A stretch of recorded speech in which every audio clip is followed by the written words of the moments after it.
નમસ્કાર, સ્વાગત છે આપનું ડિજિટલ માધ્યમ દિવ્ય સંતાનમાં, જ્યાં અમે આપને મદદ કરીએ છીએ દિવ્ય સંતાનના ઘડતરમાં. આજના વિડીયોમાં આપણે નવરાત્રિના ત્રીજા દિવસે ચંદ્રઘંટા સ્વરૂપે માં નવદુર્ગાનું ત્રીજું સ્વરૂપ જે પૂજાય છે તેની વાર્તા ગર્ભસંવાદના સ્વરૂપમાં કરીશું. ગર્ભસંવાદ એટલે બાળક સાથે પ્રેમપૂર્વક કોઈપણ વિષય ઉપર વાત કરવી. આજે આપણે માં ચંદ્રઘંટાની વાત કરવાના છીએ. તો આ સંવાદ માટે તમને અનુકૂળ હોય તેવા શાંત સ્થાનની અંદર બેસી જાઓ. મનને શાંત કરો, વિચારોને શાંત કરો. તમારું ધ્યાન તમારા શ્વાસોશ્વાસ પર કેન્દ્રિત કરતાં કરતાં હવે તમારા ગર્ભમાં રહેલા બાળક સુધી પહોંચો. ગર્ભમાં રહેલા બાળકનું તમારી કલ્પના મુજબનું ચિત્ર તમારી આંખોની સામે લઈ આવો. બંને હાથ પેટ ઉપર રાખો. ભાવ કરો કે તમે માં ચંદ્રઘંટાની સામે બેઠા છો. માં ચંદ્રઘંટાનું સ્વરૂપ ગર્ભસંવાદ શરૂ કરતાં પહેલાં એક વખત જોઈ લેવું અને તેને તમારી નજર સમક્ષ લઈ આવો. માતા માટેની ભક્તિ ભાવના અને બાળક માટેની પ્રેમ ભાવનાને સાથે જોડીને ચાલો આજનો ગર્ભસંવાદ શરૂ કરીએ. મારા અતિ પ્રિય બાળ, બેટા, આજે નવરાત્રિનો ત્રીજો દિવસ અને આજે પૂજા થાય છે માં ચંદ્રઘંટાની. હા, ચંદ્રઘંટા એ માં નવદુર્ગાનું ત્રીજું સ્વરૂપ છે. ચંદ્રઘંટા શબ્દનો અર્થ થાય છે જેમણે ઘંટના આકારના ચંદ્રને મસ્તક ઉપર ધારણ કરેલું છે. શિવપુરાણ પ્રમાણે ચંદ્રઘંટા એ ચંદ્રશેખર ભગવાન શિવના શક્તિનું સ્વરૂપ છે. શિવનું દરેક પાસું શક્તિ સાથે જોડાયેલું છે, તેથી જ તો તેમને અર્ધનારેશ્વર કહેવામાં આવે છે. માતા સતી હિમાલયને ત્યાં પુત્રી સ્વરૂપે અવતર્યા, તેથી શૈલપુત્રી બન્યા. પહેલા દિવસે તેમનું પૂજન કરીએ. બીજા દિવસે તે બ્રહ્મચારિણી સ્વરૂપે તપ કરીને ભગવાન શિવને મેળવવા માટે પ્રયત્ન કરે છે અને ઘણા વર્ષોના તપ પછી પાર્વતીજી ભગવાન શિવ સાથે લગ્ન કરે છે. લગ્ન કર્યા પછી દરેક સ્ત્રી માટે એક નવા જીવનની શરૂઆત થાય છે.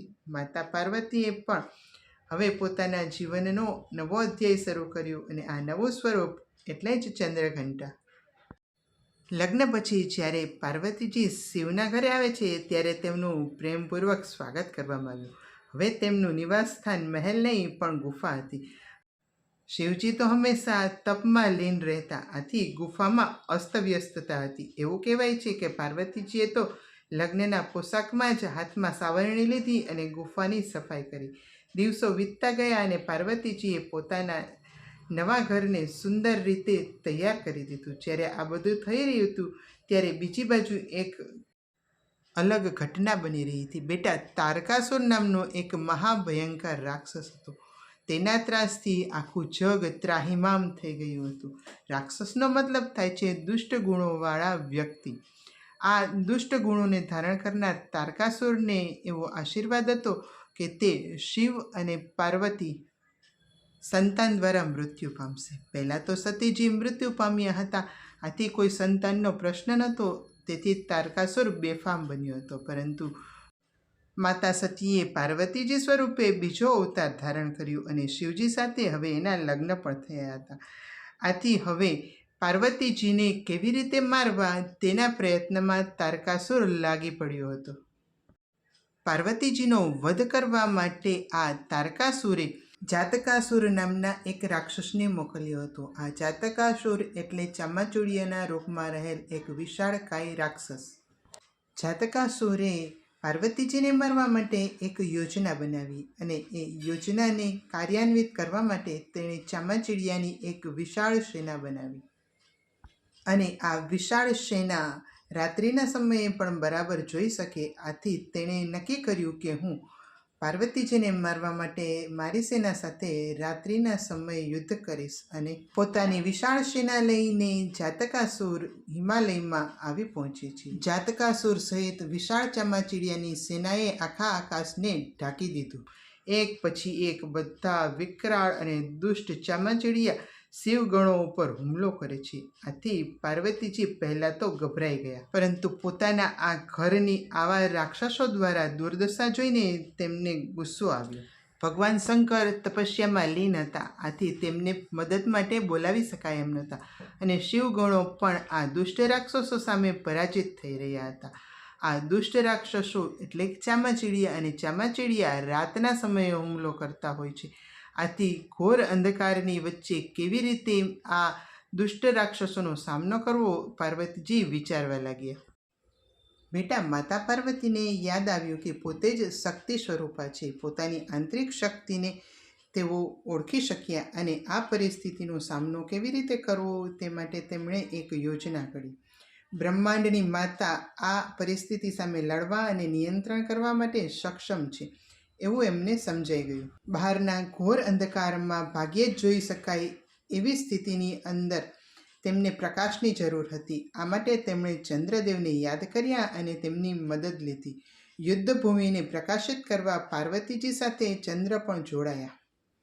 પાર્વતીજીએ ચંદ્રને પોતાના મસ્તક ઉપર ધારણ કર્યા અને યુદ્ધભૂમિમાં પહોંચી ગયા. આ વિશાળ રાક્ષસો સાથે લડવા માટે એમને એક સેનાની જરૂર હતી. આ સમયે વરુઓનું એક ટોળું તેમની સાથે આ યુદ્ધમાં જોડાય છે. બેટા, પછી તો વરુઓએ ચામાચીડિયાઓ પર હુમલો કર્યો અને માતા પાર્વતી જાતકાસુર સાથે યુદ્ધે ચડ્યા. પરંતુ રાતના રાજા એવા આ ચામાચીડિયા એટલા સહેલાઈથી હાર માને એવા નહોતા. આ સમયે માતા પાર્વતીજી એક ઘંટ લઈ આવે છે અને જોર જોરથી એ ઘંટ વગાડવા લાગે છે. ઘંટના અવાજથી ચામાચીડિયાની સેના ઉડીને ભાગી ગઈ. જ્યારે જાતકાસુર જમીન ઉપર પડી ગયો ત્યારે માતા પાર્વતીએ ઘંટ વડે તેના માથા ઉપર પ્રહાર કર્યો અને પોતાની તલવાર વડે તેની પાંખો કાપી નાખી. ત્યાર પછી ખૂબ ગર્જના સાથે મોટા અવાજથી માતાજીએ તલવાર તેની છાતીમાં મારી અને જાતકાસુરનો નાશ કર્યો. દેવગણોએ હર્ષનાદ સાથે માતા પાર્વતીના આ યુદ્ધને વધાવી લીધું. માતા પાર્વતીનું સ્વરૂપ અત્યંત ભયંકર દિસતું હતું.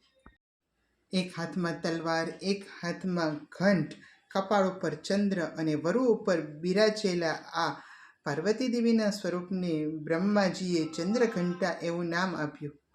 બેટા, પાછળથી જ્યારે શિવજી આ સમાધિમાંથી જાગ્યા ત્યારે તેમને આ સ્થિતિની ખબર પડી અને ત્યારે શિવે પાર્વતીજીને કહ્યું કે કોઈ પણ વ્યક્તિ યુદ્ધમાં આંતરિક અથવા બાહ્ય અવરોધોમાં ભયના સમયે હિંમત આપવા માટે આપનું ધ્યાન કરશે તો તે હંમેશા વિજયી થશે. બેટા, કેવી રોચક છે માં ચંદ્રઘંટાની કથા. હવે હું તને તેના સ્વરૂપની વાત કરું. બેટા, માં ચંદ્રઘંટાને 10 હાથ છે. તેમણે હાથમાં ત્રિશૂલ, ગદા, ધનુષબાણ, ખડક એટલે કે તલવાર, કમળનું ફૂલ, ઘંટ, કમંડળ તથા એક હાથ દ્વારા અભય મુદ્રાથી આશીર્વાદ આપી છે. તેમણે વરુની સવારી કરી છે. આથી જ તેમનું એક નામ વૃકવાહિની પણ છે. માં ચંદ્રઘંટાને ચંદ્રખંડા અને ચંદ્રિકા તરીકે પણ ઓળખવામાં આવે છે. તેમણે મસ્તક ઉપર ઘંટના આકારનો ચંદ્ર ધારણ કરેલો છે. કપાળની મધ્યમાં ત્રીજી આંખ છે. તેમનો રંગ સોનેરી છે.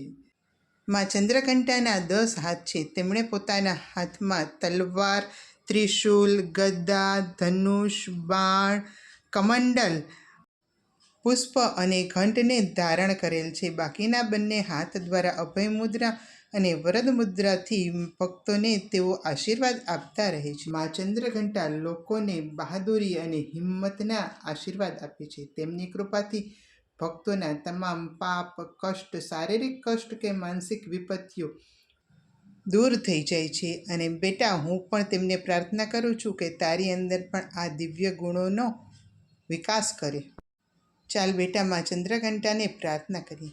યા દેવી સર્વભૂતેષુ માં ચંદ્રઘંટારૂપેણ સંસ્થિતા નમસ્તસ્યૈ નમસ્તસ્યૈ નમસ્તસ્યૈ નમો નમઃ. માં ચંદ્રઘંટાને નમસ્કાર સાથે આજનો સંવાદ અહીં જ પૂરો કરીએ છીએ.